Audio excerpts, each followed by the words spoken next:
Hello, I'll put the link in the description. I did a individual video just on Disney, and I'll put also have a link in a description to a Disney cartoon called Donald Duck in Mathmagic Land, where they talk about Pythagorean knowledge and the golden ratio. Walt Disney was neck deep in this. He was a member of the Order de Mole, and even the more recent Disney signs incorporate this ancient esoteric knowledge. And we say, okay, so we see the fire symbol, have put that in the dot of the eye above Disney, and the alternate fire symbol we see here is the Y in Disney. Walt Disney was into fire. It's beyond dispute that Donald Duck in Mathmagic Land is a classic example of how this ancient Pythagorean knowledge extends much further back than the Greeks. It's been passed on through certain organizations, groups, texts, literature, architecture, and Walt Disney is just one example of it. So there we see that's one of the fire symbols. If we go, this is a standard fire symbol you'll most often see used, but this also represents fire. That's the Y in Disney, as where this is the I in Disney.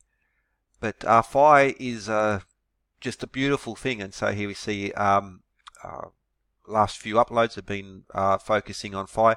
It's built into nature. This is beyond dispute. Devlin might disagree. Sortoy might try and cover it up, but everyone else is onto it because it's a mathematical, geometric, biological fact, and this plant in itself encodes the fire ratio. And so what I've done is, if I go back, so just these little points on the end, they're not technically leaves. I don't know what the name of these, maybe they are leaves, I'm not sure. I'm not a botanist, but so we're using those as the reference points, and what you start to see, well, they start creating this spiral, and this is a very important spiral because here I've got the Fibonacci spiral, and if I'd probably taken a little bit more time to get it accurate, how just again, I just sort of threw this on top just to give an idea, but you see how we follow these points of the leaves. We'll have well, most of them always almost point out, but this is biology. Biology is flexible, just like the human. Like when you catch something, even a light object, your hand will flex back a bit. Nature is flexible, and so as this plant grows, it would have had hot days, it would have had cold days, it would have had all sorts of different influences going on it. So the actual growth rate would have varied slightly, but we still see it following this Fibonacci, this phi pattern. Again, it's not in dispute. This has been established because you'll see it again throughout nature. Sunflowers follow this same pattern. Even the number of petals is 34, 55, 89 Fibonacci numbers. For instance, cabbage is another example of it. Hurricanes and seashells, and it just really does carry on. And it's from the macro, from the micro, from that which is below the size of man to that which is above the size of man for macro.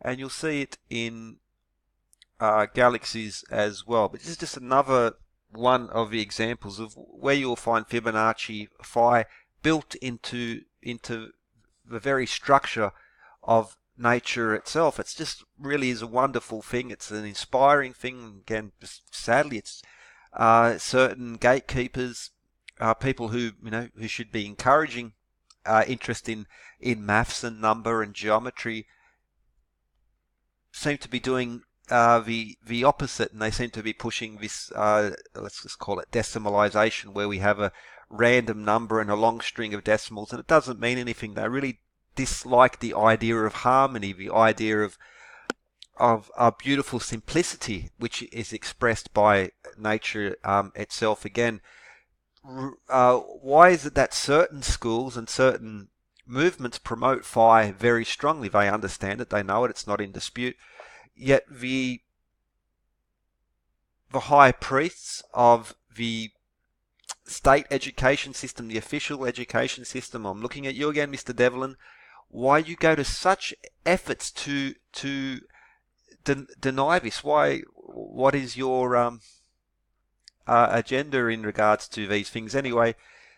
Like really phi, whether it's in geometry / arithmetic, maths as well, but again, it's just in nature. Bloody well it is there, and because of the implications and because of not just the gatekeepers, but there also might be those who see this pattern and will impose automatically something much deeper on there. I wouldn't discount that myself, but I think, you've got to always take a step back. But what we have is two extremes, one which is purely rationalist and one which is purely, what's the best word, spiritualist or whatever. I suppose that's probably not the best word. But anyway, at least in my opinion, I think you've got to try and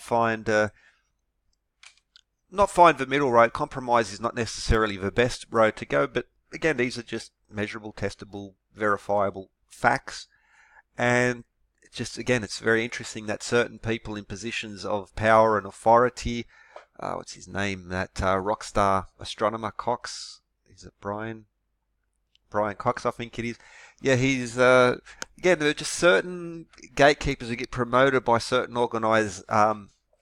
state-funded organisations who really do go out of their way to try and minimize certain things while they push other certain falsehoods. Anyway, Phi really is a cool thing. It's built into it is nature itself, and again, just a cool. From the smallest to the biggest, it's built into there. When you walk through a garden or a park, the beauty of nature, it's Phi. It really is these spirals. These spirals are not just some random thing. Nature demands it, and with that anyway, it's more Phi stuff. You could go on forever and ever in regards to this. Cool stuff.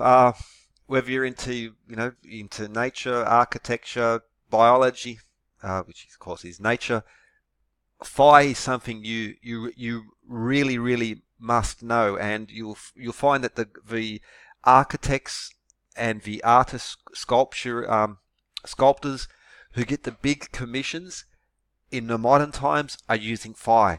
You go back through ancient times, the most iconic ancient structures, whether it's in Asia, Europe, North Africa, including the stone circles, ancient stone circles in British Isles. You also find it in places such as Karnak, the ancient sites there in France, such as, again, they're embedding the same numbers, Phi, just in there, 108, 144, 377. All, it just keeps getting repeated and repeated throughout time. And is it built into our DNA? Is it built into our genetics? Possibly. Well, actually is built into our genetics, because the DNA double helix is actually at a Phi ratio as well. So Phi literally is in part of our DNA. But why are we so mesmerized by this? Is it, again, part of our consciousness, so to speak?